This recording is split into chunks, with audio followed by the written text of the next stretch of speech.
अस्सलाम वालेकुम। बज़्म उर्दू अदब चैनल के लिसनर्स, प्लीज़ हमारे चैनल को सब्सक्राइब कीजिए, लाइक कीजिए, कंटेंट को ज़्यादा से ज़्यादा शेयर कीजिए और बेल आइकन को प्रेस कीजिए ताकि आपको आने वाली वीडियोस का नोटिफिकेशन मिल सके। और प्लीज़ सब्सक्राइब कीजिए ताकि आपको जल्दी जल्दी नया नया कंटेंट सुनने को मिले। शुक्रिया। एक रात हुई बरसात बहुत, मैं रोया सारी रात बहुत। हर गम था ज़माने का लेकिन मैं तन्हा था उस रात बहुत। फिर आँख से एक सावन बरसा, जब सहर हुई तो ख्याल आया, वो बादल कितना तन्हा था जो बरसा सारी रात बहुत। नोबेल के लहजे की वहशत व दुरुस्तगी ने अंशिरा को हैरान कर दिया था। वो इस वक्त बेहद ज़हनी दबाव का शिकार दिखाई दे रहा था। अंशिरा को बुत की मानंद खड़ा देखकर ज़रक़ा बेगम ने इससे कहा कि वो अमीना बी को चाय बनाने का कहे। इस वक्त हालात में जो तलखी थी, मुसदात नोफिल की गैर होती हालत और खुरदुरा बेगाना रवैया जो इस बात का सबूत था कि इसके साथ कोई अनहोनी हुई है, वो हवासों में ना था। इसकी आंखों में आंसुओं की नमी थी, लिहाजा इस वक्त इन्हें अंशिरा को मंजर से गायब करना ही बेहतर लगा, वरना ख्वामख्वाह वो इसके अताब का शिकार बनती।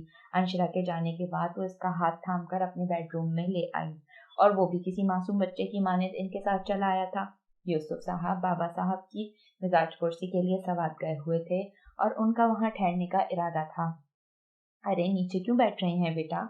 वो बेड पर बैठी तो नोफल तेजी से नीचे कालीन पर बैठ गया, और वो अभी इसको उठाने के लिए झुकना ही चाहती थी कि वो इनके कदमों से लिपट कर फूट फूट कर रोने लगा। ज़रक़ा बेगम का हाथ इसके शाने पर रखा का रखा रह गया। वो पथराई हुई आंखों से इसको देखती रह गई थी। दिल की हालत यकदम अबतर हो गई थी। इसकी हालत ने वो वक्त याद दिला दिया था जब अकरमा को सुपुर्द खाक करने के बाद रात की तारीकी में सब गमज़दा दिलों के साथ सो गए थे और वो इसके इंतजार में जाग रही थी। कब्रिस्तान से वापसी के बाद वो इनके पास नहीं आया था।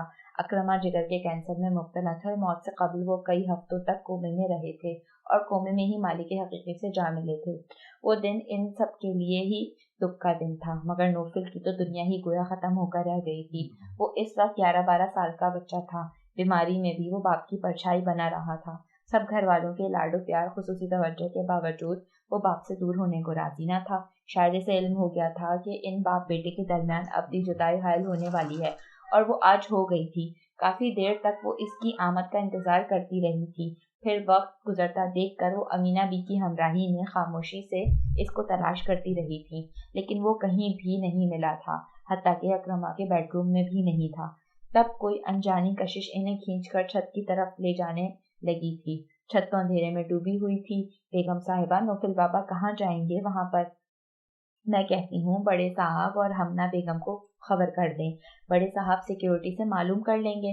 दूर से ही वसी और अरीज छत को अंधेरे में डूबा देखकर अमीना भी खौफजदा लहजे में गोया हुई थी। गार्ड से मैंने खुद मालूम कर लिया है, नोफिल को बाहर जाते हुए किसी ने नहीं देखा। गार्ड सबसे पहले मुझे आगाह करते अगर नोफिल कहीं बाहर जाते तो। नोफिल छत पर ही हैं। इनके कदम तेजी से पिछले हिस्से की तरफ बढ़ने लगे थे, जहां से दूसरा रास्ता सीढ़ियों की तरफ जाता था। मैं नहीं चाहती नोफिल की गुमशुदगी पूरे घर में खलबली मचा दे। मेरे बच्चे के दिल पर कयामत गुजरी है। मैं जानती हूँ जी, ये बात आपने दुरुस्त की है। नोफिल बाबा आम बच्चे से बिल्कुल मुख्तलिफ हैं। छोटे साहब की जुदाई इंतहाई सब्र बर्दाश्त से झेल गए। कोई और बच्चा होता तो कोहराम बर्पा कर देता। कोहराम तो इनके अंदर बर्पा है। कयामत इनके दिल पर गुजरी है। अमीना भी आंसू दो किस्म के होते हैं, एक वो जो पानी बनकर बहते हैं और सबको मुतवज्जे कर लेते हैं, और दूसरे जो खुश्क होते हैं, जिनका ताल्लुक आंखों से नहीं दिल से होता है, जो किसी जेरे जमीन झरने की तरह अंदर ही अंदर गिरते रहते हैं। नोफिल सारा दिन खुश्क आंसुओं से रोते रहे हैं। अब रात और अंधेरी तन्हाई में वो आंसू सोख बनकर बह रहे होंगे। वो तेज तेज चल रही थी। ये लॉन का अकवी हिस्सा था जहाँ दरख्तों की बहुतायत थी, जिसकी वजह से अंधेरे का एहसास ज्यादा हो रहा था। ना मालूम लाइट्स क्यों बंद थी, किसने बंद की थी, क्योंकि यहाँ छत समेत धीमी लाइट्स रात के वक्त रोशन रहा करती थी। अमीना भी खौफ का शिकार थी। वो महज ज़रक़ा बेगम की वजह से इनके साथ चल रही थी, वरना इस हू के आलम और वीरानी में वो मुड़कर भी यहाँ न देखती। ज़रक़ा बेगम बिला खौफ व खतर इस अंधेरे में आगे बढ़ रही थी, जहाँ आखिरी रातों का चांद भी स्याह बादलों की गोद में महवे आराम था। ज़रक़ा बेगम के कदम आखिरी सीढ़ी पर रुक गए। वहां का भारी भरकम दरवाजा कुछ खुला हुआ था और अंदर से आती सिसकियों और आहों ने इनका दिल मुट्ठी में भर लिया था। इन्होंने मुड़कर पीछे खड़ी अमीना बी को वापस जाने का इशारा किया और खुद आहिस्तगी से वहां आ गई थी। वो एक कुर्सी पर बैठा फूट फूट कर रो रहा था और इन्हें देखकर तेजी से भागकर इनसे लिपट कर रोने लगा, बिल्कुल इसी तरह जैसे अभी वो इनके घुटनों पर सर रखे रोए जा रहा था। इमराना को रफ्ता रफ्ता अपनी अना खुदसरी जिद का एहसास होने लगा था। दिल अब खुद ही ये बावर करवाने लगा था कि इसने क्या खो दिया और क्या पाया, और जब जमीर की छुरी एहसासात पर बरसती है तो फिर अच्छाई और बुराई की शक्लें वाज़ी दिखाई देने लगती हैं। सूदो ज़ियान, नफ़ा नुकसान समझ में आने लगता है। आंखों ने जब पूरी सच्चाई से माजी को खंगाला तो नजर आया हर सू घाटा ही घाटा। इन्होंने अपने लिए सिर्फ धूप ही धूप जमा की थी, तपती झुलसती गर्माती धूप। वो तो धूप का आग बरसता सहरा था, जहां सर पर आग बरसाता सूरज था तो पाँव में अंगारों की तरह दहकती हुई रेत थी। दूर दूर तक कोई शजरदार साया मौजूद ना था। ये था इनका माजी, आग की मानिंद। तभी उन्होंने पहली बार अपनी अना और जिद से निगाहें चुराते हुए जैद के समझाने पर रिजवाना से सुलह करने की बात मान ली और खुद ही फोन करके आपा से माजरत भी की थी। जवाबन रिजवाना ने बड़ी बहनों की तरह दिल बड़ा करते हुए न सिर्फ माफी मांगी बल्कि उर्वा से भी इसके नारवा रवैये की माफी मंगवाई थी। अगर रिश्तों में आए मैल फौरन साफ न किए जाएं तो रिश्ते धुंधलाने लगते हैं और फिर रिश्तेदारियां सिर्फ गढ़ बन जाती हैं। तमाम बदमस्तियां लड़ाई झगड़े भुलाकर वो फिर से एक हो गई थी। इमराना ने जिंदगी का आधा सच पा लिया था। वो सोचती रही थी कि क्यों हम अतावत में जिंदगी गुजारते हैं, रिफाकतों को क्यों हम अपना गर्विदा नहीं कर लेते। रिफाकत जिंदगी का असल हुस्न है। रिफाकत ख्वाह किसी भी रिश्ते की हो, लेकिन इसका खालिस और बेलौस होना जरूरी है। ये जिंदगी को जिंदगी से मजबूत करती है। मुदस्सिर ने कहा था वो इसके बेटे के ससुराल साथ चले। वो बिना किसी एतराज के साथ चली आई थी। जो हुआ था वो गुजर गया था। गुजरा हुआ वक्त कभी लौट कर नहीं आया करता। माजी इनके लिए शर्मिंदगी का बायस बन गया था। मुस्तकबिल से कौन बाखबर रहता है। वो हाल को सुधारने का फैसला कर चुकी थी। मुदस्सिर साहब को दोबारा से पाने की कसक जाग उठी थी। हार फूल मिठाइयाँ तोहफे तहाइफ हंसी क़हक़हे खुशगवारियाँ हॉल की जीनत बनी हुई थी। उर्वा को केक को मिठाई खिलाकर शगुन पूरा किया गया था। वो देख रही थी ज़मरुद भाभी सूफिया और मायदा के साथ रस्में अदा करती हुई बहुत खुश दिखाई दे रही थी। किसी बनावट और दिखावे का कोई मामूली सा अंदाज ना था। वो यहाँ आते ही उर्वा की खाला बन गई थी। सो किसी रस्म में शरीक न हुई मगर हर रस्म दूर बैठकर जरूर देख रही थी और सोच रही थी ये कैसी औरत है, बिल्कुल बेखबर किस प्यारो खुलूस से सौकन की भांजी से इकलौते बेटे का रिश्ता कर रही है। डैडी, आपकी और आंटी की एक अच्छी सी पिक न हो जाए। मायदा की आवाज पर इसने पलट कर देखा। वो मुस्कुराते हुए उर्सा का हाथ थामे पोज दे रहे थे। व्हाइट कलर शुदा सूट और ब्लैक वास्कट में इनकी शानदार शख्सियत नुमाया नजर आ रही थी। इनके साथ खड़ी कुछ नर्वस सी उर्सा फिरोजी बॉर्डर वाली गोल्डन साड़ी, लाइट मेकअप और ज्वेलरी में बड़ा सा जूड़ा बांधे आम दिनों से अच्छी लग रही थी, मगर मुदस्सिर के बराबर खड़ी वो बिल्कुल ना जच रही थी। ये इनके दिल की राय थी, वरना दरअसल बात ये थी कि एक आम आदमी ने एक आम औरत को भी खास बना दिया था। आप ही मुंह मीठा कीजिए ना। बड़ों का मुंह मीठा करवाने के बाद प्लेट में मिठाई के लिए उर्सा इनके करीब आकर गोया हुई। नो थैंक यू, मैं मिठाई नहीं खाती। ना चाहते हुए भी उनका लहजा कड़वा हो गया था। चंद लम्हे कबल ये औरत इनके महबूब शौहर के पहलू में हाथ पकड़े खड़ी थी और ये जल्द भूलने वाली बात तो न थी। ले जाओ उरूसा, कड़वे लोग शीरीन चीजें नहीं खाते। मुदस्सिर ने वहां आकर कहा तो उरूसा इनका लहजा सुनकर चली गई। अब जब मायदा फोटो बना रही थी तो हमको बहुत घूर घूर कर देख रही थी। अब क्यों नींद चबा रही हो? उनका लहजा भी तंजिया हुआ। ओह, आप देख रहे थे? हैरत की बात है, वरना अब तो आपको अपनी दूसरी बेगम के अलावा कुछ और दिखाई ही नहीं देता। ठीक कह रही हो तुम। उरूसा इतनी खूबसूरत है कि ऐसी औरत के होते हुए किसी दूसरी औरत पर निगाह जा ही नहीं सकती। इनके लहजे में जताने वाला तफाकुर था। Oh really? इमराना को सब जिल्लत और तौहीन का एहसास हुआ। पहलुए हूर में लंगूर खुदा की कुदरत है, लेकिन यहाँ ये शेर उलट गया है। अब मैं आपको हूर कह सकती हूँ, ना उर्सा बेगम को लंगूर। अब समझने वाले खुद ही समझ जाएंगे मेरी बात। बड़ा तंजिया और तुर्श लहजा था। मुदस्सिर भी तंज से मुस्कुराकर बोले, वो मेरे साथ है, मेरे पास है, इससे ज्यादा खास क्या होगा? पारस पत्थर को छूता है, और वो भी पारस बन जाता है, सोना कहलाता है। आपने इसको छुआ, वो सोना बन गई। मुझे छुआ, लेकिन मैं तो पत्थर भी ना रही, मिट्टी बन गई, खाक का एक टुकड़ा जो ना सनम बना हो ना सोना, सिर्फ खाक बनकर रह गया। इमराना सिर्फ सोच कर रह गई थी। वो अमीना बी को चाय का कहकर आ रही थी और अभी कमरे में दाखिल होना ही चाह रही थी कि अधखुले दरवाजे से आने वाली आवाज़ों ने इसको मुतहविश कर दिया। अंदर से ज़ोर और शोर से रोने की आवाज़ आ रही थी और ये आवाज़ किसी और की नहीं, नौफल की थी। आवाज़ में शदीद कर्ब और रंज, तकलीफ़ और अज़ियत थी, एक ऐसी गमज़दा सी कैफियत जो इसके दिल को मुस्तरब करती चली गई थी। और वो दबे पाँव अंदर आई और पर्दे की ओर से झांका। मामा बेड पर गुमसुम बैठी थी, इनका हाथ इसके दाएं शाने पर था।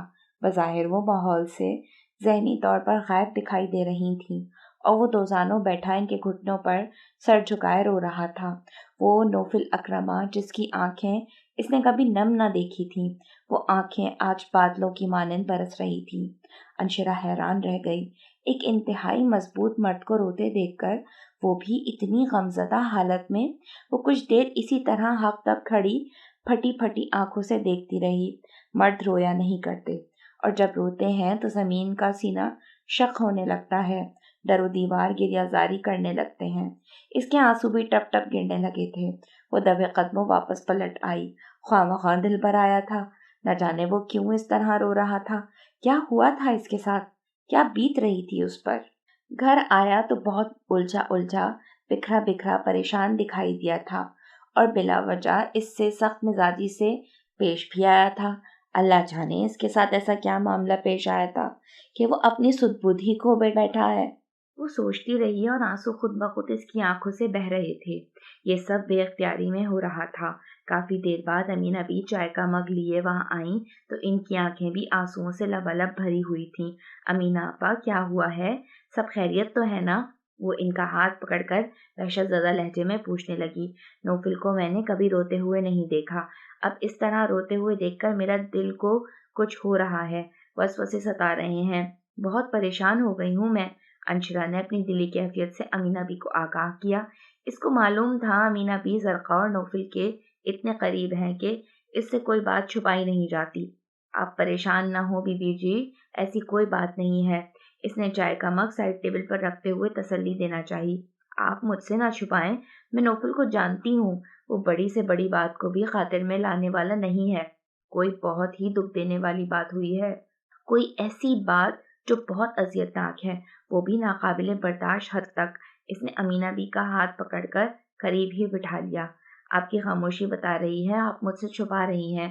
नहीं नहीं बीबी जी, मैं आपसे कोई बात भला क्यों छुपाऊंगी, आप तो हमारी होने वाली छोटी बहू रानी हैं। क्या आपको नौफिल बाबा ने अपनी ममा के बारे में कुछ बताया है? मेरा मतलब है बाबर साहब के अलावा किसी को नहीं मालूम कि उनकी ममा जिंदा हैं और दूसरे शौहर के साथ रहती हैं, ये मालूम है आपको? इसके अजद इसरार पर अमीना बी ने लबकुशाई की। जी, मैं सारे हालात से वाकिफ हूँ, नौफिल ने सब बताया था मुझे, लेकिन इनका यहाँ क्या जिक्र? नौफिल नहीं मिलता है इनसे, बल्कि वो तो ये मालूम ही नहीं करना चाहता कि वो कहाँ है। आज वो ही नौफिल बाबा से मिलने उनके ऑफिस आई थी। व्हाट? वो बुरी तरह हैरान हुई। बड़ी ही सनसनीखेज खबर थी, लम्हे भर को यकीन न आया था। क्यों? वो नौफिल से क्यों मिलने आई थी? इन्होंने कभी इसको अपना बेटा ना समझा, ना माना, फिर इतने साल बाद अचानक क्या जरूरत पेश आ गई उनको? पता नहीं जी, ये तो बाद में ही पता चलेगा। वो अभी तो बुरी तरह बुखार में तप रहे हैं, होश नहीं है उन्हें। ओ गॉड, नौफिल को फीवर हो गया, ये कोई सीरियस मैटर लगता है। कहाँ है वो, अपने रूम में या ममा के? वो दुपट्टा लेती हुई स्लीपर्स पहनने लगी। बेगम साहिबा के रूम में ही है, अमीना भी आहिस्तगी से गोया हुई। वो इनके रूम में आई तो डॉक्टर इसका चेकअप करके जा चुका था। ज़रक़ा इसके माथे पर पानी की पट्टियां रख रही थीं। क्या कहा डॉक्टर ने? कोई सीरियस मैटर तो नहीं है ना? वो इनके करीब बैठती हुई आज़र्दगी से गोया हुई। दुआ करें फीवर जल्द से जल्द कम हो जाए, ये मेंटली तौर पर पहले ही डिस्टर्ब हैं, बीपी शूट कर गया है। अगर खुदा न खास्ता फीवर कम ना हुआ तो। बाकी मानदा अल्फाज उनकी सिस्कियों में दब कर रह गए थे। अल्लाह पर भरोसा रखें आप, वो सब अच्छा कर देगा। इसने अपना यद से इनके गिर्द बाजू लपेटते हुए कहा। जब सारी जिंदगी इन्होंने नौफिल को मुड़कर नहीं देखा तो अब इन्हें ऐसी क्या जरूरत पेश आ गई जो आकर नौफिल की पुरसुकून जिंदगी को डिस्टर्ब कर दिया। मैंने ऐसी कंडीशन में आज से कबल इन्हें कभी नहीं देखा। इसने बेड पर बेसुध लेटे नौफिल को देखते हुए आहिस्तगी से कहा, पुरसुकून जिंदगी? मामा आह भर कर गोया हुई। मेरे बच्चे की जिंदगी हमारी मोहब्बत और प्यार में बेशक गुजरी है, मगर ये हमें भी एहसास है इनके दिल के किसी गोशे में एक इस्तराब व बेसुकूनी हमवक्त रहती है। माँ एक ऐसी हस्ती है जिसको भूलना नामुमकिन है। जो एटीट्यूड इनका रहा इसके बावजूद भी वो याद रखने के काबिल हैं और नौफिल इन्हें भूल नहीं पाया। वो हैरतज़दा लहजे में बेसाख्ता कह गई, माँ तो सिर्फ माँ होती है, रवैये जो भी हो, माँ को भूलना नामुमकिन होता है। कभी कभी इंसान बहुत मायूस हो जाता है, ऐसा लगता है सब कुछ खत्म हो गया हो, जिंदगी से जुड़ी हर मुसरत और राहत फना हो गई हो, दिल सिर्फ गोश्त का बेहंगम लुथड़ा बनकर रह जाता है, जीवन बोझ के अलावा कुछ भी नहीं। लेकिन फिर हमारा रब ऐसा रास्ता निकाल देता है कि 2 कदम चलने से ही मंजिल मिल जाती है। इंसान हैरान रह जाता है। बेशक वो बड़ी हिकमत वाला और वादउला शरीक है। वो जो कल तक इसके लिए शजरे ममनुआ बनी हुई थी, आज वो मुकम्मल मालिकाना हुकूक के साथ इसके पहलू में विराजमान थी। एक अरसे कबल भी वो इसी होटल में इसी जगह पर आया था। इसी तरह तब भी मेज अनवा अक़साम के खानों से भरी हुई थी और तब इसने मेज की तरफ निगाह उठाकर भी ना देखा था कि जब दिल का मामला न था और वह ममा से ब्लैकमेल करवाकर खाने पर साथ लाई थी उसे। यहाँ आकर इसने बड़ी फराग दिली से खाना मंगवाया था और जब वेटर अनवा अक़साम के खानों से मेज भरकर चला गया तो उर्वा ने इसको लैपटॉप में मसरूफ देखकर कुछ इंतजार के बाद खाने का कहा था। मुझे भूख नहीं है, तुम खाओ। इसने इधर उधर देखते हुए फिर इसरार किया तो इसने बुरी तरह इसको झड़क दिया था और लैपटॉप पर अपने काम में मसरूफ रहा था। इसने ये देखने की जहमत भी गवारा न की थी कि वो इस तरह तन्हा खाती हुई इंतहाई बेवकूफ़ लग रही है या लोग किस तरह हैरानी से इनकी तरफ देख रहे हैं। वो इसको सबक सिखाने का तहैया करके आया था ताकि वो अपनी इस बेइज्जती को याद करके फिर आइंदा ममा के जरिए ब्लैकमेल ना करवाए, और इसकी ये चाल कामयाब भी रही थी। उर्वा ने गलती से भी ये फिर हरकत ना की थी। दिल के सौदे भी बड़े अजीब होते हैं, जिससे होते हैं बस इसी के होते हैं। उर्वा हर कोशिश करके भी इसकी ना बनी और सौदा किसी कोशिश के बिना ही इसकी बन गई थी। शायद दिल का ताल्लुक दिल से तो इस्तवार होता ही है, रूह का ताल्लुक भी रूह से मरबूत हुआ करता है। शायद यही मोहब्बत है। इस दिन उर्वा के संग इसने एक लुकमा भी नहीं लिया था। उर्वा सामने सोफे पर बैठी थी जबकि सौदा इसके पहलू में, और आज इसको लग रहा था मेज पर कोई डिश बचेगी नहीं। वो खुश खुराक नहीं था, मगर आज नियत सैर ही नहीं हो रही थी। सौदा ने जल्दी हाथ खींच लिया था, हालांकि वो बार बार इसको इसरार करके कुछ न कुछ पेश कर रहा था और इसका चखते चखते ही पेट भर गया था। खाने के बाद कॉफी पीते हुए वो हैरान और परेशान होकर बोली, ओह मेरे खुदाया, ये आप पर आज कौन सा जिन हावी हो गया है। सौदा के लहजे में शरारत थी। मुझ पर पहले ही एक परी आशिक है, भला जिन कैसे हावी हो सकता है। वो इसकी तरफ देखते हुए शरारत से गोया हुआ, परी भी आशिक हुआ करती हैं भला, ये काम जिनों के हैं। इसकी हाजिर जवाबी जैद को बेहद भाई। वो दिलकशी से मुस्कुराकर बोला, यहाँ भी खूब खुद को बचा गई हो, किसी सूरत इकरार ना करना। औरत फकत एक बार ही 3 मरतबा इकरार करती है और ये 3 इकरार जिंदगी भर इसके साथ रहते हैं, मौत तक अहाता किए रखते हैं। मग से निकलती गर्म कॉफी की भाप इसके चेहरे के गिर्द फैल रही थी और इस भाप के पीछे दिखाई देता इसका शादाब चेहरा रानाई से भरपूर था। बड़ी छुपी रुस्तम हो यार तुम। इसने भरपूर मोहब्बत से निगाहें बमुश्किल इसके चेहरे से हटाते हुए आहिस्तगी से कहा, मैं तो तुमको औंगी बौंगी लड़की समझता था, जिसको ना बोलते देखा था ना सचते संवरते, जिसकी कोई दोस्त न थी ना सोशल एक्टिविटीज, जो सर झुकाए सबकी खिदमतें किया करती थी। अब तुम्हारी बातों से फील नहीं होता कि तुम बुद्धू और कमअकल हो। अपनों की खिदमत करने वाली, अपनों का ख्याल रखने वाली कमअकल लड़कियां और बुद्धू हुआ करती हैं। अंदाज ने सादगी दी, ओह सॉरी, मेरा मकसद तुम्हें हर्ट करना नहीं था। इसको संजीदा देखकर वो सरासीमा होकर गोया हुआ, आई डोंट माइंड बिकॉज आप भी यही करते हैं। इसने तुर्की बदुर्की जवाब दिया, मैं यही करता हूँ क्या? वो हैरान हुआ, ये खिदमत और अपनों का ख्याल रखना, I mean same to you. वो शोखी से मुस्कुराकर बोली, ओह यानी मैं भी कमअकल और बुद्धू हूँ। इसने इस अंदाज में कहा कि वो बेसाख्ता हंस दी। میں آج بے حد خوش ہوں. کبھی خواب میں بھی نہ سوچا تھا کہ تم اور میں اس طرح ڈنر پر آئیں گے, اور وہ بھی فیئر طریقے سے. یہ ڈیٹ وغیرہ آئی ڈونٹ لائک دس. میں نے زندگی میں کبھی 2 نمبری نہیں کی, نہ مجھے یہ بے حیائی پسند ہے. اسی لیے مجھے اللہ نے ناجائز طریقوں سے محفوظ رکھا. یہ میرا ایمان ہے, جیسی ہماری نیت ہوتی ہے ویسا ہمیں بدلہ ملتا ہے. وہ سکون سے کافی پیتا ہوا طمانینت بھرے انداز میں کہہ رہا تھا. سودا کو دل کی گہرائی تک سکون و اطمینان کی ٹھنڈک اترتی محسوس ہوئی تھی. یہ وہ شخص تھا جس کی خاموش محبت کی جڑیں اتنی گہری تھیں کہ اس نے بآسانی اس کے دل تک بھی رسائی حاصل کر لی تھی. ان کی واپسی رضوانہ کے گھر سے بڑے خوشگوار انداز میں ہوئی تھی. منگنی سے فراغت کے بعد عمران اور مائدہ رضوانہ کے گھر آ گئی تھیں اور ان کے اسرار پر رک بھی گئی تھیں, جبکہ وہ لوگ واپسی میں عروسہ اور مدثر کے ہاں چلے آئے تھے. پہلی بار یہ موقع آیا تھا کہ وہ سب وہاں آئے تھے. عروسہ کی آنکھوں میں خوشی کے آنسو تھے جن کو انہوں نے چپکے سے صاف کر لیا تھا. وہ سب بھی عروسہ کی سلیقہ مندی اور سگڑ پن کی تعریفیں کر رہے تھے, جنہوں نے صرف ایک ملازمہ رکھی ہوئی تھی اور گھر کے دیگر کام خود ہی سنبھالتی تھیں. گھر خوبصورتی سے سجا ہوا تھا اور ہر شے آئینے کی طرح شفاف اور لشکاریں مار رہی تھی. یہ بہت غلط طریقہ ہے دائی جان. سب سے مبارکباد وصول کرتا ہوا شاہزیب زمرد اور صوفیہ کے درمیان بیٹھا ہوا گویا ہوا جو اس کا منہ میٹھا کروا رہی تھی. بوا بھی قریب ہی براجمان تھی. کون سا غلط طریقہ ہے بیٹا؟ زمرد نے پوری گلاب جامن اس کے منہ میں ٹھوستے ہوئے مسکرا کر استفسار کیا. آپ اپنی بہو کا منہ میٹھا کروانے گئیں اور بیٹے کو نہیں لے کر گئیں؟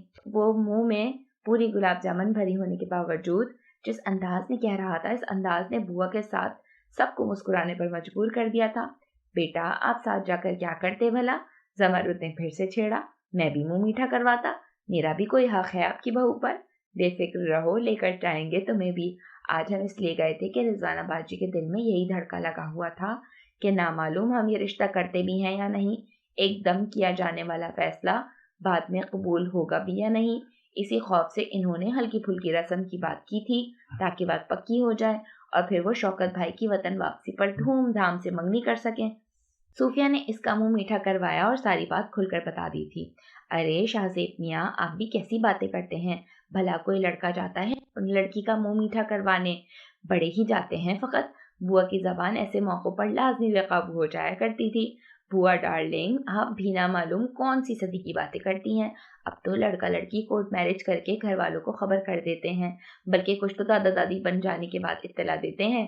مدثر اور مونس صاحب بھی دوسرے کمرے میں سیاسی گفتگو میں مصروف تھے اور یہاں آزادی سے وہ بوا کو چھیڑ رہا تھا.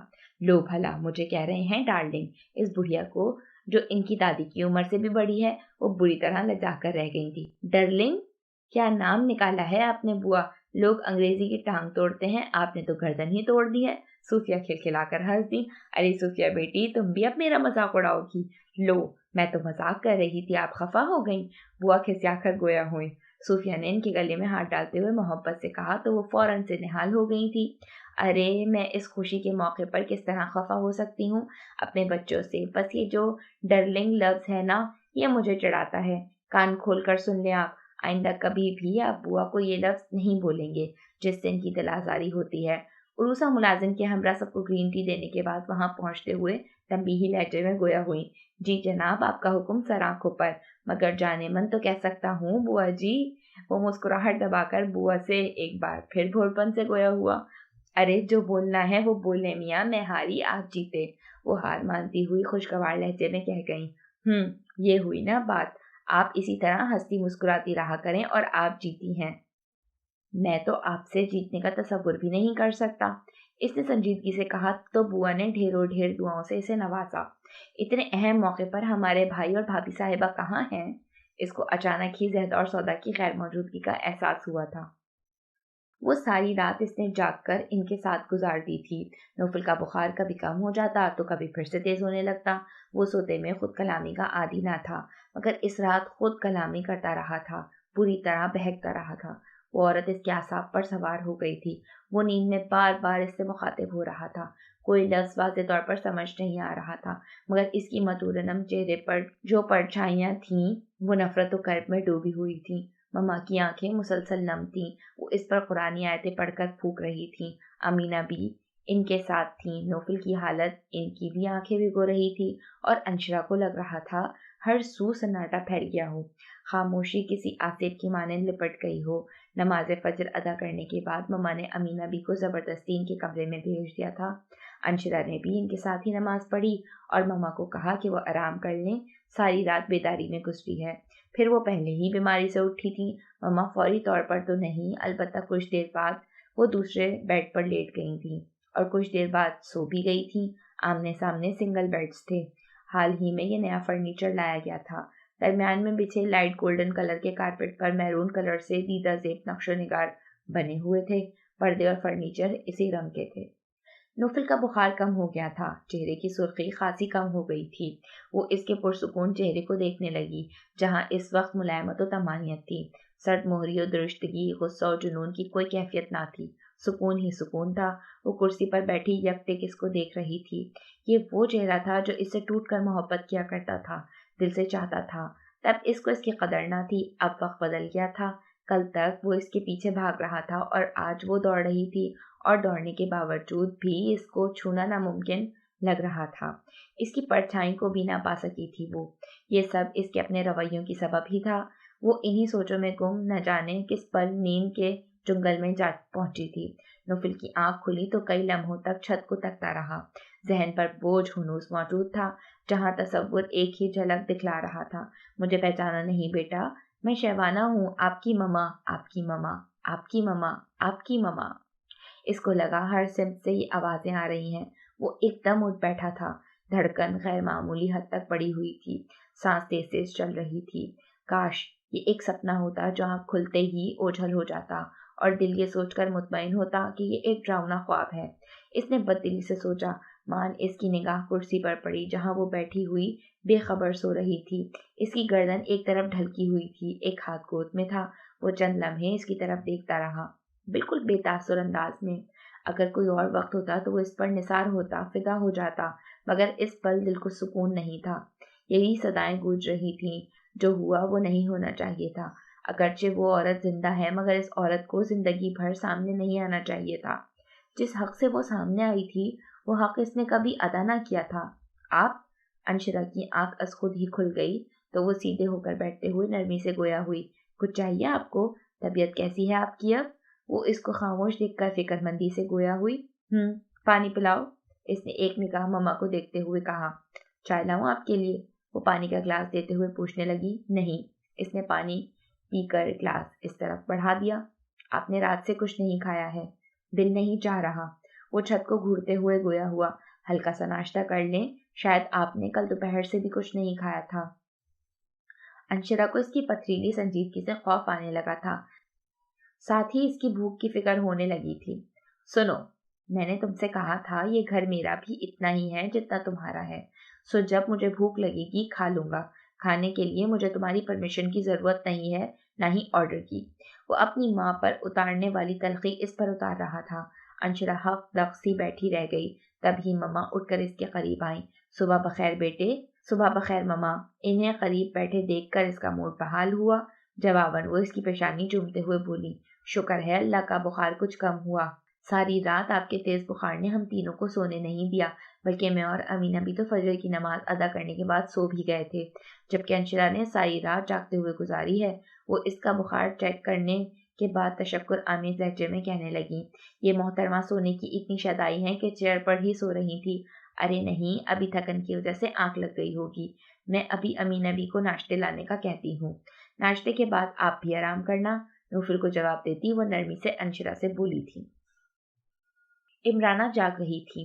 रात आधी से ज्यादा गुजर चुकी थी। आज नींदावर गोलियां भी इनकी आंखों में नींद लाने में नाकाम हो रही थी। दिल पर बोझ था। ख्वामख्वाह मुदस्सिर से भी उलझ पड़ी थी।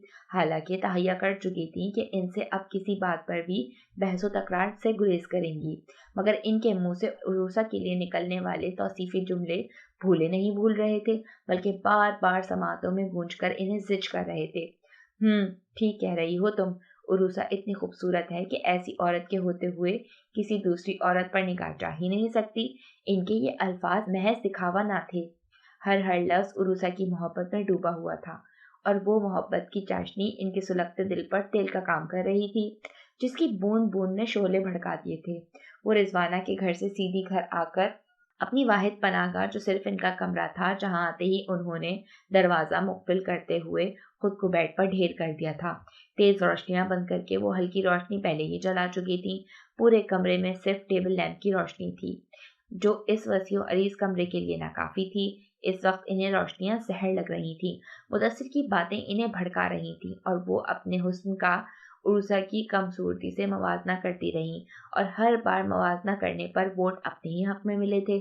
کہ مدثر کچھ بھی کہیں، عروسہ اور ان کی خوبصورتی کا کوئی مقابلہ نہ تھا، کیونکہ خوبصورت عمارت کے کھنڈرات بھی اس کے حسن و رعنائی کا ثبوت دیتے ہیں، اور ان کا حسن ابھی کھنڈر نہ ہوا تھا۔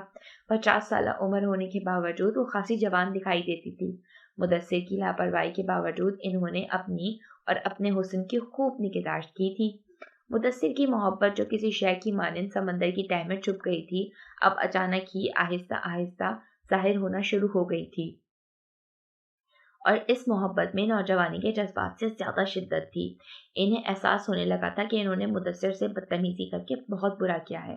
آج ان کے لیے لہجے میں جو کانٹے ہیں، دراصل ان کانٹوں کو اگانے کی خطاوار وہ خود ہی ہیں۔ ٹھیک ہے، میری غلطی ہے تو معافی مانگنے میں بھی پہل مجھے ہی کرنی چاہیے۔ اگر میں نے معافی نہ مانگی تو وہ میری پرواہ بھی نہ کرے گا، اور میں اب اس کی جدائی برداشت کرنے کی ہمت ہی نہیں کر پا رہی ہوں۔ ساری رات سوچو بچار کا حل انہیں یہی نظر آ رہا تھا کہ مدثر کی محبت چاہتی ہیں تو ان کا ساتھ معافی سے مشروط ہے، اور یہ فیصلہ سکون کا باعث بنا تھا کہ وہ معافی مانگ لیں گی۔ دل کو سکون میسر آیا تو نیند بھی آنکھوں میں سمانے لگی تھی۔ پھر ان کی بیداری حسب عادت شام تک ہی ہوئی تھی۔ بیدار ہوتے ہی انہوں نے مدثر کو کال ملائی اور معافی مانگی۔ اس میں سوری کی کیا بات ہے، میں تمہاری فطرت جانتا ہوں۔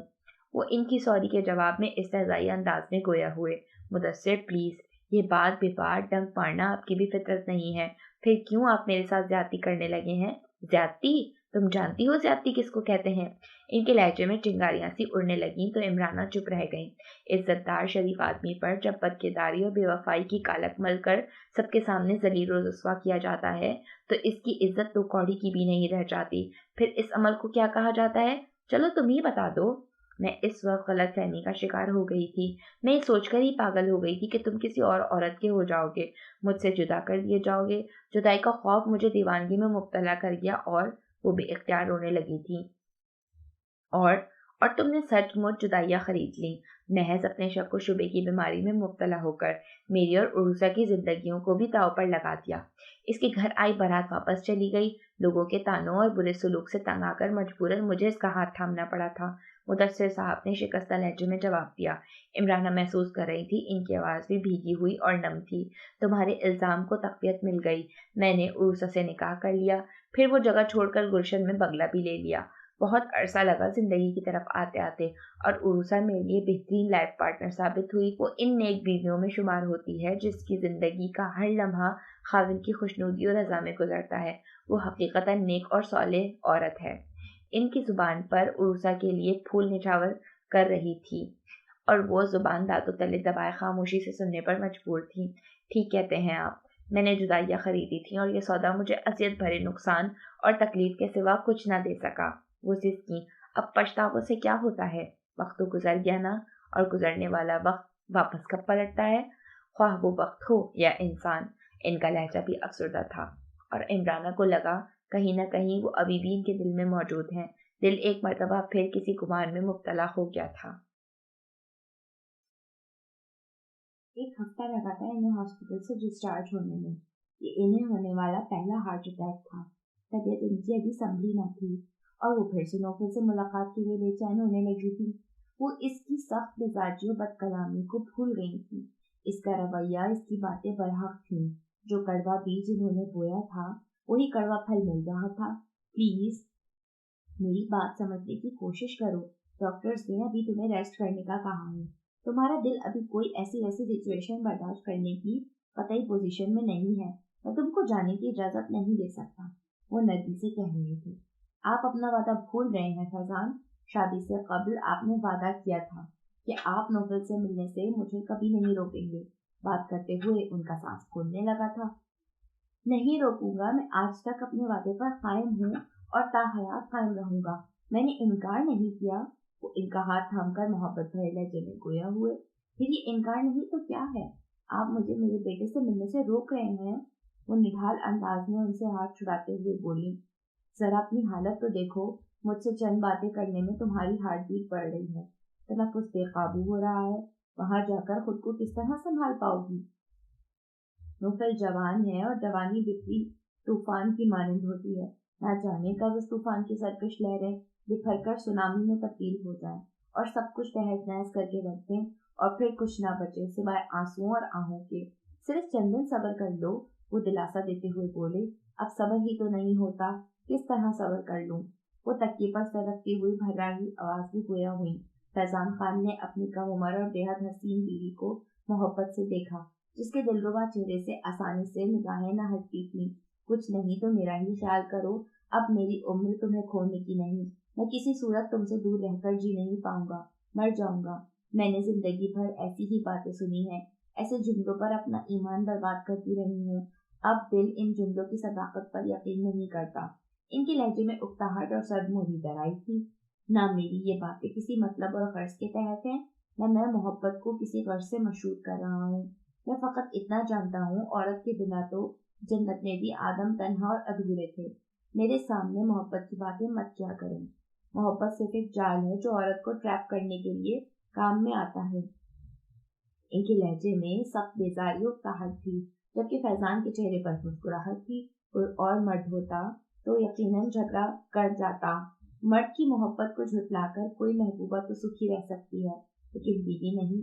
और यही बात थी कि इन्होंने इसको पहले दिन से ही महबूबा समझा था। चलो तुम आराम करो, मैं कोई मोहब्बत की बात नहीं करता, मगर तुम अब जिद नहीं करोगी, अच्छे बच्चों की तरह मेरी बात मानोगी। फैजान ने मोहब्बत से कहा तो वह आंखें मूंद गई। इसका बुखार दूसरे दिन शाम तक उतर गया था। इसका मूड एक हफ्ते गुजरने के बाद भी नॉर्मल नहीं हुआ था। एक खामोश उदासी थी जो इसके वजूद का अहाता किए हुए थी। इस दौरान वो इसको बिल्कुल नजरअंदाज किए हुए था। हालांकि कई बार इससे सामना हुआ था। इसके हुक्म पर ही वो तीनों वक्त खाने की मेज पर होती थी। दोपहर के खाने पर वो ऑफिस में होता, अलबत्ता नाश्ते और रात के खाने पर इसकी मौजूदगी जरूरी थी। इसके कमरे से बाहर निकलने का ये जरूर हुआ था कि वो ममा की बेदौस और पुरअखलाक शख्सियत से जरूर वाकिफ हो गई थी। इनकी ममता और शफकत इसको इनका गर्विदा बना गई थी। अब वो कमरे में तन्हा रहने से ज्यादा वक्त इनके हमरा गुजारने में लुत्फ महसूस किया करती थी। बाली और नानी से भी स्काइप पर बात होती रहती थी। इनके वीजे का मसला अभी हल नहीं हुआ था। आकिफा भी वापस न आई थी। हर हफ्ते इसके आने की इत्तलात जरूर आती और हर बार किसी न किसी उलझन के बायस वो इसकी ममा का वहाँ कयाम तूल पकड़ जाता था। यूनी भी कल से खुल रही थी। वो तैयारी कर रही थी जाने और ममा से गोया हुई कि ड्राइवर को यूनिवर्सिटी जाने का कहते हैं। नोफिल ऑफिस जाते हुए आपको ड्रॉप कर देंगे, वापसी पर पिक कर लेंगे। नोफिल के ऑफिस से पहले ही यूनिवर्सिटी पड़ेगी। वो नोफिल को आते देख कर मुस्कुराकर गोया हुई। आप शोफर को ही कह दें, इनके पास टाइम कहाँ होगा। वो नोफिल के कड़वे करेले जैसे रवैये से खाइफ रहने लगी थी। जब ही इनकार करना चाहती थी, तुम्हें मैंने कब कहा कि मेरे पास टाइम नहीं है?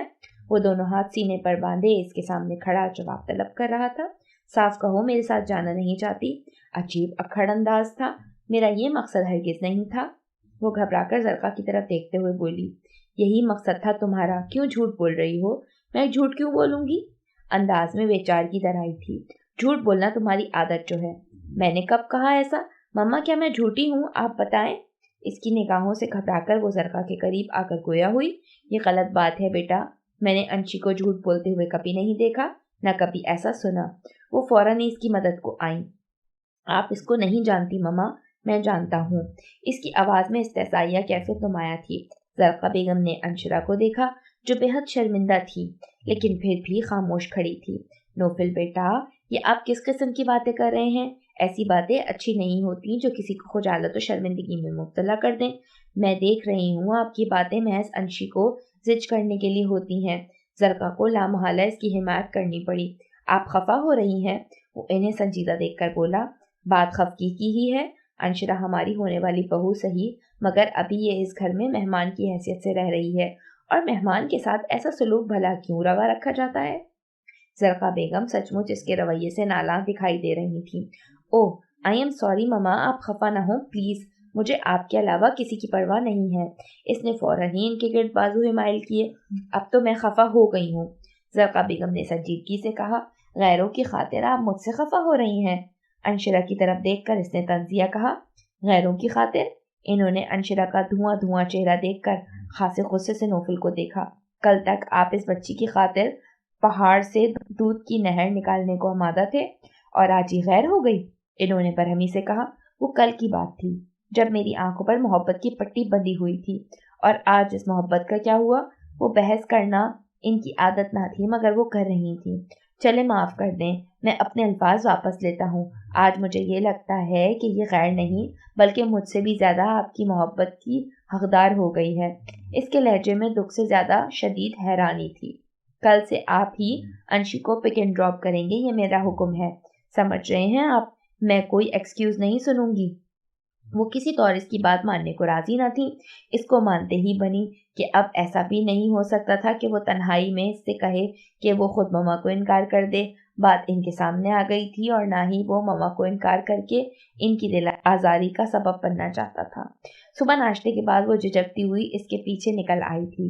مما کی طبیعت کچھ بہتر نہ تھی، اس لیے وہ ناشتے کے بعد اپنے کمرے میں چلی گئی تھی۔ وہ تیز تیز قدموں سے آ کر ڈرائیونگ سیٹ پر براجمان ہو گیا تھا۔ اس کے لیے فرنٹ ڈور نہ کھولا تھا۔ اس کو بے حد عجیب سا لگا۔ پل پر نثار ہونے والا شخص ایک دم ہی بیگانہ بن جائے تو دنیا ہی بدل جاتی ہے۔ وہ سخت بددل ہونے لگی تھی۔ مما نے تمہاری حمایت کیا کر دی؟ تم نے تو سچ مچ ہی مجھے شوہر سمجھ لیا ہے۔ وہ اس کو پچھلا دروازہ کھولتے دیکھ کر طنزیہ بولا۔ کیا مطلب؟ اس کے انداز پر وہ حق تک ہوئی۔ مطلب یہ کہ آگے بیٹھو، میں تمہارا ملازم نہیں ہوں جو میڈم ٹھاٹ سے بیٹھیں گی اور میں آگے بیٹھ کر گاڑی چلاؤں گا۔ کبھی وہ سوچتی تھی کہ اس کے منہ میں زبان ہی نہیں ہے، جو اس کی کڑوی کسیلی سن کے بھی مسکراتا رہتا تھا، لیکن آج وقت نے پلٹا کھایا تو معلوم ہوا اس کے منہ میں تو ازدہے جتنی لمبی زبان تھی۔ آپ نے فرنٹ ڈور اوپن نہیں کیا تو میں سمجھی مجھے پیچھے بیٹھنا ہے۔ وہ اس کے برابر بیٹھتے ہوئے آہستگی سے گویا ہوئی۔ میں نے کہا نا، میں تمہارا شوفر نہیں ہوں جو ڈور اوپن اور کلوز کروں۔ اس نے رکھائی سے کہتے ہوئے کار اسٹارٹ کی اور پھر سارا سفر خاموشی سے ہی کٹا تھا۔ وہ اس کو یونیورسٹی کے گیٹ کے سامنے اتار کر خاموشی سے چلا گیا تھا۔ دفتر میں وہ روزمرہ کے کاموں میں مصروف رہا تھا۔ پھر ایک میٹنگ کے بعد کافی پی کر فارغ ہوا ہی تھا کہ محمود نے ایک کارڈ لا کر اس کو دیا۔ سر، یہ صاحب خاصی دیر سے آپ کا ویٹ کر رہے ہیں، ان صاحب سے اپائنٹمنٹ فکس تھا کیا؟ اس نے اجرت سے پوچھا۔ نہیں سر، لیکن یہ صاحب انکار کے باوجود ملنے پر بضد ہیں۔ کوئی بڑے ٹرانسپورٹر ہیں، کہتے ہیں آپ کا زیادہ ٹائم نہیں لیں گے۔ اوکے، بھیج دو۔ وہ کرسی سے ٹیک لگاتا ہوا گویا ہوا۔ محمود کے جانے کے بعد آسمانی رنگ کے کاٹن کے سوٹ میں ملبوس ایک ادھیڑ عمر شخص باوقار انداز میں چلتے ہوئے اندر آئے تھے۔ رسمی الیگ سلیگ کے بعد وہ ان کے مدعا بیان کرنے کا انتظار کرتے ہوئے خود ہی استفسار کرنے لگا۔ جی فرمائیے، میں آپ کی کیا مدد کر سکتا ہوں؟ میں بے حد مجبور ہو کر آپ کے پاس آیا ہوں۔ میری مدد صرف آپ ہی کر سکتے ہیں، اگر کرنا چاہیں تو۔ ان کی نامکمل بات اور التجا بھرے لہجے میں کوئی چونکا دینے والی بات پوشیدہ تھی۔ کون ہیں آپ اور مجھ سے کیسی ہیلپ چاہیے آپ کو؟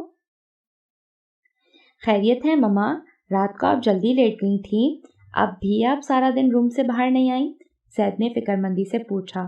کوئی خاص بات نہیں ہے، بس بدلتے موسم کے اثرات ہیں، اس لیے سستی محسوس کر رہی ہوں۔ وہ خود کو سست و کاہل کہہ رہی تھیں، جبکہ زید کو ایک عرصے بعد وہ حشاش بشاش دکھائی دے رہی تھیں۔ چلیں، میں آپ کو ڈاکٹر کے پاس لے چلتا ہوں، موسم بدل رہا ہے، اچھا ہے آپ ابھی سے مکمل چیک اپ کروا لیجیے۔ ارے بھائی، میں اتنی بھی بوڑھی نہیں ہوئی ہوں کہ موسم کے اتار چڑھاؤ برداشت نہ کر سکوں اور ڈاکٹر کے پاس جاؤں، یہ چھوٹی موٹی چیزیں چلتی رہتی ہیں۔ وہ مسکرا کر گویا ہوئی۔ اتنی کیا، آپ تو ابھی بوڑھی ہوئی ہی نہیں ہیں مما، اس نے انہیں پیار بھری نگاہوں سے دیکھتے ہوئے کہا، اور یہ بات درست بھی تھی، وقت انہیں چھو کر بھی نہیں گزرا تھا۔ آپ بتائیں، ڈنر کیسا رہا؟ انجوائے کیا ہوگا خوب؟ انہوں نے زید سے پوچھا۔ جی، آپ کی دعا سے بہت بہتر رہا۔ اس کا رویہ محتاط تھا۔ کیا سوچا تھا اور کیا ہو گیا؟ میں چاہتی تھی وہ لڑکی تمہارے قریب بھی نہ آئے، اور وقت نے دیکھو کیسا کھیل کھیلا میرے ساتھ، مجھے بری طرح مات دے دی، میں ہر طرف سے ہار چکی ہوں۔ وہ گہرا سانس لے کر گویا ہوں۔ زید نے کوئی لفظ منہ سے نہیں نکالا تھا۔ وہ کیا کہتا؟ ماں کی دل آزاری اس کو کسی طور بھی منظور نہ تھی۔ وہ کھانے پر بھی ان کے کہنے پر ہی گیا تھا۔ میں خود کو بدلنے کی کوشش کرتے کرتے تھک گئی ہوں۔ میں نہیں چاہتی کہ آپ کے اور سودا کے درمیان جدائی آئے، کیونکہ میں جان گئی ہوں آپ اس سے محبت کرتے ہیں، لیکن میں خود کو یہ ابھی تک باور کرانے میں ناکام ہوئی ہوں کہ آپ میرے علاوہ کسی اور سے بھی محبت کر سکتے ہیں۔ میرے علاوہ آپ کی نظر میں کسی دوسرے کی بھی کوئی اہمیت ہے، اگرچہ یہ تو ہے بے حد خود غرضی کی بات، لیکن میں خود کو بے بس محسوس کر رہی ہوں۔ میں اپنی محبت کی نوعیت کو جانتی ہوں بیٹا، جو میاں بیوی کی محبت سے یکسر مختلف و منفرد ہوتی ہے۔ مگر وہ بے بسی سے سر جھٹک کر رہ گئیں، گویا اپنی بات سمجھانے میں ناکام ہو رہی تھی۔ میں آپ کی فیلنگ سمجھ رہا ہوں مما، آپ کی محبت کا مجھے احساس ہے۔ آپ نے میری اور مائدہ کی خاطر اپنی زندگی کے سنہری دنوں کی بھی پرواہ نہ کی، ہماری خاطر صرف ہماری ہی بنی رہی۔ زید نے آگے بڑھ کر ان کے دونوں ہاتھ تھام لیے۔ وہ انہیں ہر خوف سے نکالنا چاہتا تھا۔ اپنی اولاد سے بڑھ کر کسی کی اولاد قابل قبول نہیں ہوتی، اور یہ میں بھول ہی نہیں پا رہی ہوں کہ صوفیہ اور اس کی بیٹی نے میرے بچوں کا حق مارا، مدثر نے میرے بچوں کی توجہ اور پیار سودا پر لٹایا، اور قدرت کی ستم ظریفی دیکھیے کہ وہ اور اس کی بیٹی میرے لاڈلے بیٹے کی حقیقی حقدار بن گئی ہیں۔ اور یہی باتیں جب میں سوچتی ہوں تو میرا خون کھولنے لگتا ہے، یوں لگتا ہے یہ دکھ میری جان لے لے گا۔ وہ اس کے احساسات کی پرواہ نہ کرتے ہوئے اپنی دلی کیفیت سے آگاہ کر رہی تھی۔ پل میں تولا پل میں ماشا والی کیفیت سے عمرانہ اس وقت دوچار تھی۔ اللہ نہ کرے مما، میری عمر بھی آپ کو لگ جائے۔ ان کی اس بات پر وہ تڑپ کر رہ گیا تھا۔ آپ کی عمر آپ کو ہی مبارک ہو، میں اپنی زندگی جی لوں گی، وہ بہت ہے۔ جو روگ لگے ہوئے ہیں وہی لگ جاتے ہیں۔ ان کے لہجے میں آزردگی تھی۔ تبھی دروازہ نوک کر کے سودا اندر آئی تھی۔ اس سے قبل کہ وہ آنے کا مدعا بیان کرتی، عمرانہ اس کو گھورتے ہوئے گھویا ہوئی۔ اچھا، اب نوبت یہاں تک آ گئی ہے کہ تم چھپ چھپ کر ماں بیٹی کی باتیں بھی سنو گی، معلوم کرو گی کہ تمہارے متعلق کیا کیا بول رہی ہوں میں۔ نہیں، دراصل میں تو آپ سے پوچھنے آئی ہوں کہ کھانا لاؤں یا ناشتہ۔ انہیں خائف دیکھ کر وہ بری طرح بوکھلا کر بولی، معصوم مت بنو میرے سامنے، سب جانتی ہوں میں کتنے پانی میں ہو تم۔ عمرانہ نے اسے سنبھلنے کا موقع ہی نہیں دیا۔ میں ابھی آئی ہوں، مجھے نہیں معلوم تھا کہ زید یہاں ہے۔ اس نے کمزور لہجے میں اپنا دفاع کرنا چاہا۔ عمرانہ کا جارحانہ انداز لہجہ اسے بوکھلاہٹ میں مبتلا کر رہا تھا۔ اگرچہ زید سمجھ گیا تھا سودا سچ کہہ رہی ہے، مگر مصلحت کے تحت اس کی حمایت میں ایک لفظ نہیں کہہ سکا کہ قیامت آ جانی تھی۔ جانتی ہوں کتنی سچی ہو تم، ناشتہ لے کر آؤ۔ وہ مسلسل اس کی بے عزتی کر رہی تھی۔ زید گردن جھکائے بے حس و حرکت بیٹھا رہا۔ کچھ دنوں سے وہ ماں کے لہجے میں لچک دیکھ کر خوش تھا کہ دھیرے دھیرے گلیشیئر پگھلنے لگا تھا، مگر انسان کے دل اور برف میں بہت فرق ہوتا ہے۔ تم کو برا لگا ہوگا، میری باتوں پر غصہ آ رہا ہوگا، ہے نا؟ اس کے جانے کے بعد وہ زید سے مخاطب ہوئی۔ یہ آپ کا اور اس کا معاملہ ہے، وہ نرمی سے بولا۔ آپ کا کیا خیال ہے، وہ ہماری باتیں سن رہی تھی یا نہیں؟ انہوں نے زید کے خیالات جاننا چاہے۔ اب کیا کہوں مما، وہ ہچکچا کر گویا ہوا۔ جو سچ ہے وہی کہو، میں سچ سننے کی عادی ہوں۔ پھر آپ کو یہ بھی معلوم ہوگا کہ سچ ہمیشہ کڑوا ہوتا ہے۔ آف کورس، وہ اس کی طرف دلچسپی سے دیکھ رہی تھی۔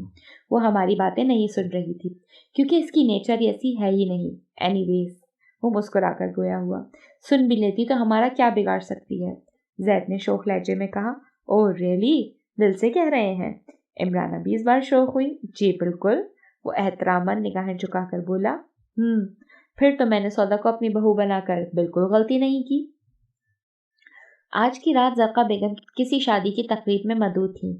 انشرا کھانے پر نوفل کا انتظار کر رہی تھی۔ آج پھر وہ ابھی تک نہیں آیا تھا۔ اس کی طبیعت گھبرانے لگی تھی۔ وہ اس دن بھی دیر سے آیا تھا اور ساتھ ناخوشگوار خبر بھی لایا تھا۔ اس خبر کے زیر اثر کئی دن تک اس کی طبیعت بے حد خراب اور چڑچڑی رہی تھی، اور یہ دن اس پر خاصے بھاری گزرے تھے، اور آج بھی وہ ابھی تک نہیں آیا تھا۔ شام رات میں تبدیل ہو چکی تھی۔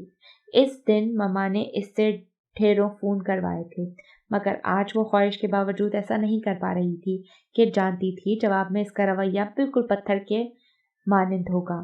پھر اس سے کچھ بعید بھی نہ تھی کہ وہ گھر آ کر جھگڑا کرنا شروع کر دے کہ وہ کون ہوتی ہے فون کرنے والی، اس کے آنے جانے کا حساب رکھنے والی۔ امینہ بھی مما کے ہمراہ گئی ہوئی تھی۔ دیگر ملازماؤں کو وہ لفٹ نہیں کرواتی تھی، سو وہ تنہا ہی ٹہل رہی تھی جب ہی وہ بے حد سنجیدہ موڈ کے ساتھ اندر آیا تھا۔ آج آپ نے بہت دیر کر دی، خیریت تو ہے نا؟ وہ بے ساختہ تیزی سے قریب آ کر گویا ہوئی۔ जवाबन वो कुछ नहीं बोला, फ़कत एक सख्त निगाह इस पर डालकर रह गया था। मम्मा शादी में गई हुई हैं, अमीना बी के हमरा। आई नो, मम्मा ने मुझे इन्फॉर्म कर दिया था। वो तेज़ी से आगे बढ़ता हुआ बोला, आप चेंज करके आएँ, मैं खाना लगवा रही हूँ। मैं खाना नहीं खाऊंगा। लेकिन क्यों? खाना मैंने भी नहीं खाया, आपका वेट कर रही थी। मैंने कब कहा था मेरा वेट करो? मेरी मर्जी, नहीं खा रहा। वो गुस्से से कहता धप धप करता हुआ चला गया था और वो देखती रह गई। कितने रूप हैं तुम्हारे, हर रूप पहले से ज्यादा कड़वा कसीला है। हर दम हंसने वाला नोफिल कहाँ गुम हो गया? ये नोफिल इस नोफिल से बिल्कुल मुख्तलिफ है। वो हर वक्त जान लुटाता था और ये हर दम जान लेने की बात करता है। क्या कोई इंसान इतना भी बदल सकता है? वो सोचती रह गई थी। इसने कमरे में आकर जूते उतार कर रखे और खुद बेड पर चित लेट गया था। जहन में अफरा तफरी फैली हुई थी, बेचैनियों बेसुकूनी उरूज पर थी। निगाहों में बार बार आज ऑफिस में पेश आने वाला मंजर ही घूम रहा था। जी फरमाइए सर, मैं आपकी क्या मदद कर सकता हूँ? इसने इन साहब को देखते हुए मुअत्तब लहजे में अपनी बात दोहराई थी। मुझे फैजान खान कहते हैं। कुछ देर तौक़ुफ़ के बाद वो फिर से गोया हुए। जी सर, मैं अभी आपसे अपना तारुफ करवा चुका हूँ और आपका नाम मैं कार्ड पर भी पढ़ चुका हूँ। आप किस काम के सिलसिले में तशरीफ़ लाए हैं वो अर्ज़ कीजिए। काम तो बेहद ज़रूरी है, लेकिन समझ नहीं पा रहा किस तरह अर्ज़ करूँ। एसी की कूलिंग में भी इनके माथे पर पसीने के कतरे चमक रहे थे। आप खासे कंफ्यूज दिखाई दे रहे हैं। इसने टिश्यू बॉक्स से चंद टिश्यू निकाल कर इनकी तरफ बढ़ाते हुए हैरानी से कहा, ऐसा करता हूँ, कॉफ़ी ऑर्डर करता हूँ। कॉफ़ी पीकर आपकी कन्फ्यूजन ख़त्म हो जाएगी, फिर हम रिलैक्स होकर बात कर सकते हैं। नहीं नहीं, किसी भी तकल्लुफ़ की कतई ज़रूरत नहीं है। इसको इंटरकॉम की तरफ हाथ बढ़ाता देखकर नफीस लहजे में गोया हुए थे। As you wish. ऐसा क्या काम है जो आप कह नहीं पा रहे? एक्चुअली बात यह है कि मैं फैज़ान खान, शहवाना का हस्बैंड हूँ। इनके अटकते लहजे ने इसको चौंका दिया था, लेकिन इस इंकशाफ ने नोफिल को दंग कर दिया था। इसकी निगाहें इस बूढ़े आदमी पर जमकर रह गई थी। धान पान सा वो मर्द जिसकी खिचड़ी बालों में मुकम्मल सफ़ेदी थी, भवें और पलकों में भी स्याही का नाम तक ना बाकी बचा था। बालों की रंगत अगरचा सफ़ेद थी, लेकिन जिस्मानी लिहाज से वो बहुत कमज़ोर और लाग़र था, मगर गुफ्तगू और चलन में वक़ार और तमकुनत थी। जी, मुझे इन्फॉर्म करने का क्या मकसद है आपका? शहवाना का नाम सुनकर इसका लहजा खुद ब खुद सपाट हो गया था। शहवाना के हर फ़ेल की मुझे खबर है। अकरमा साहब और आपके साथ जो हुआ, जो उन्होंने सलूक किया, वो वाकई नाकाबिले माफ़ी है, बल्कि सच कहूँ तो काबिले नफ़रत भी है। वो खुद को संभाल चुके थे। वो किस्सा माजी का हिस्सा बन चुका है। आप तशरीफ़ ले जा सकते हैं। मैं आपकी फीलिंग समझ रहा हूँ, लेकिन ज़िंदगी में कुछ मौके ऐसे भी आते हैं कि दिल ना चाहते हुए भी वो काम करने पड़ जाते हैं जिन्हें करने का हम सोच भी नहीं सकते। आप एक अजीम बाप के फर्माबरदार बेटे हैं और जिनके वालिद अजीम होते हैं, इनकी औलादें भी अजीम तर हुआ करती हैं। दूसरों को माफ़ कर देना अजीम लोगों का काम होता है। आप भी शहवाना को प्लीज़, आप बार बार इस औरत का नाम लेकर मुझे तकलीफ दे रहे हैं। बिलाशुबा मेरे डैडी बेहद ग्रेट थे, जो इस औरत की बेवफाई को भी सीने से लगाकर चले गए, लेकिन मैं बेहद बुरा हूँ, आपकी सोच से भी ज़्यादा बुरा। मैं इस औरत की सूरत दोबारा देखना तो क्या, नाम भी दोबारा सुनना पसंद नहीं करूँगा। लिहाजा प्लीज़ किसी भी बहस के बगैर तशरीफ़ ले जाएं। इसके लहजे में कुछ ऐसा था, फैज़ान साहब ना सिर्फ खामोश रहे, बल्कि इसके कहने पर चुपचाप वहाँ से उठ भी गए थे। कहाँ से आ गई हो तुम, मेरे ज़ख्मों को फिर से हरा करने के लिए? कैसी माँ हो तुम? तुम्हारा काम सिर्फ औलाद को तकलीफ और दुख देना है। इसकी आंखें फिर से जलने लगी थी, दिल फिर से कर्ब में मुब्तला हो गया था। इसको समझ में नहीं आया था मम्मा ने वो जुमला तारीफ में कहा था या तनकीद में, क्योंकि इनका लहजा जज्बात से आरी और सपाट था। फिर वो सौदा के वहाँ आने से कबल ही उठ गया था। दिल पर बोझ सा आन गिरा था। इनकी गुफ्तगू ने कल के डिनर की तमाम खुशगवारियत को इज़्तिराब में बदल दिया था। वो लाउंज में सोफे पर बेदम सा बैठा था। दिल हर तरफ से उचाट सा हो गया था। मान सौदा इसके लिए कॉफ़ी लेकर आ गई थी। ब्लू एंड वाइट बड़े बड़े फूल वाली खूबसूरत प्रिंट के शर्ट और ट्राउज़र में मलबूस और दुपट्टा सलीके से कंधों पर फैला हुआ था। इन रंगों में इसका सादा हुस्न खासा निखरा निखरा लग रहा था। ऐसे क्या देख रहे हैं? क्या हुआ है आपको? वो बहुत नाफहम कैफियत का शिकार दिखाई दे रहा था। वो इसके सामने बैठती हुई मुतफक्किराना अंदाज में गोया हुई। सोच रहा हूँ ऐसा कब तक चलेगा? वो बड़बड़ाया। कैसा कब तक चलेगा? क्या सोच रहे हैं आप? वो चौंक कर बोली। मम्मा का तुम्हारे साथ ये सख्त रवैया सख्त से सख्त होता जा रहा है। इसके लहजे में फिक्रमंदी थी। आपको ऐसा क्यों लग रहा है? क्यों सोच रहे हैं आप ऐसा? मैंने कभी माइंड नहीं किया। ममानी की आदत है, वो गुस्से में ऐसे ही बातें करती हैं। जानता हूँ मम्मा को तंजिया बातें और शक करने की आदत है, लेकिन तुम कब तक ऐसी बातों को इग्नोर करोगी? कभी ना कभी इज्जत नफ्स भी चीख उठेगी। बर्दाश्त एक ना एक दिन साथ छोड़ देगी और वो दिन ही मेरे लिए क़यामत बन जाएगा। मम्मा अपने आगे तुम्हारा बोलना बर्दाश्त ना कर पाएंगी। वो अंदेशों में बुरी तरह घिरा हुआ था कि अपनी माँ की गुफ्तगू इसको भी सरासर सौदा की तौहीन और तहकीर महसूस हुई थी। गो कि इनकी दिलजोई की खातिर इसने अपनी नेचर से हटकर कुछ गुफ्तगू सौदा के खिलाफ भी की थी, जिसका इन्होंने मजाका भी उड़ाया था। वो जानती थी सौदा इसके दिल ही नहीं रूह में भी बसती है, और ये सब इल्ज़ाम तराशियाँ ही थी सौदा को सुनाने के लिए, ताकि वो भी अपनी नापसंदीदगी जाहिर कर सके। वो दिन कभी नहीं आएगा मैं ममानी से बदतमीज़ी बदजुबानी करूं। आपके हवाले से वो मुझे और भी अजीज हो गई हैं। क्या हुआ अगर वो मुझे बुरा भला कहती हैं? आपकी खातिर मुझे सब मंजूर है। वो एतमाद से कह गई थी। तुम मेरी खातिर सब भुगत रही हो, और एक मैं हूँ जो तुम्हें तुम्हारे हिस्से की इज्जत भी नहीं दिलवा पा रहा। बहुत कमज़ोर हूँ मैं, शर्मिंदगी हो रही है मुझे। जैद के लहजे में बहुत इज़्तिराब था। प्लीज़ आप इस तरह मत सोचें, यहाँ बात मर्दानगी की नहीं रिश्ते की है। आप एक बेटे होकर इस तरह से किस तरह माँ का सामना कर सकते हैं? इसकी तवक्का न मैं आपसे करती हूँ और ना मैं कभी ऐसा होने दूंगी। वो इस वक्त अपनी उम्र से बहुत बड़ी बातें कर रही थी। बहुत खरा और पुरखुलूस लहजा था इसका, बिल्कुल शबनम के कतरों की मानिंद शफाफ व मुअत्तर। आप कॉफ़ी पिएं, ठंडी हो जाएगी। इसने कब इसके आगे सरकाते हुए कहा। इसके अंदाज पर वो हल्का फुल्का सा होकर मुस्कुराया। बहुत बातें बनानी आ गई हैं तुम्हें? वो कप उठाते हुए मुस्कुराकर बोला। जी, आपसे ही सीखी हैं। वो शोखी से मुस्कुराई और दरवाजे के बाहर खड़ी इमराना इनकी गुफ्तगू सुनकर दम बखुद रह गई थी। ज़रक़ा बेगम को मुलाज़मा ने किसी खातून मेहमान के आने की इत्तला दी। वो इस वक्त ज़ोहर की नमाज अदा कर रही थी। नमाज की अदायगी के बाद वो लिविंग रूम में चली आई, जहाँ वो खातून शॉल ओढ़े सर झुकाए बैठी थी। आहट पर इसने झुका हुआ सर उठाया और फ़ौरन खड़ी हो गई। तुम?